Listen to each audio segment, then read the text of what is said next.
Hello বন্ধুরা, আমার YouTube চ্যানেলে তোমাদের সবাইকে স্বাগত। আমি চলে এসেছি নতুন একটা ভিডিও নিয়ে। আমি চলে গেছিলাম রবিবারে আমাদের এখানে মায়েশে রথের মেলায় অনেক রকমের দোকান বসেছে।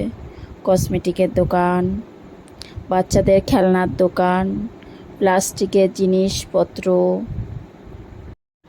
এখান দিয়ে সোজা চলে গেলাম শ্রীরামপুর স্টেশনের সামনে হ্যাংলা রেস্টুরেন্টে। এবার আমার ছোট ছেলে ঘুম থেকে উঠে গেছে। মেলায় গেছিলাম যখন তখনও ঘুমিয়ে পড়েছিল। এখন ওর বাবার কোলে দিয়ে কটা ফটো তুলে নিচ্ছিলাম। এবার আমরা রাতের ডিনারটা অর্ডার দিয়ে দিলাম, মিক্সড ফ্রাইড রাইস আর চিলি চিকেন। এবার যে খাবারটা দিতে এসেছিল যে ভাইটা, তাকে তোমাদের দাদা বলল খাবারটা একটু সার্ভ করে দিতে। এখানের খাবারটা খুব ভালোই হয়েছিল। তোমাদের দাদা বলল চিলি চিকেনটা একটু স্পাইসিভাবে বানাতে, সেটা খুব ভালোই হয়েছিল। এখানে এসে তোমরা ট্রাই করতে পারো। যদি তোমাদের এই মিনি ব্লগটি ভালো লেগে থাকে, লাইক কমেন্ট করে দিও আর অবশ্যই চ্যানেলটাকে সাবস্ক্রাইব করে দিও।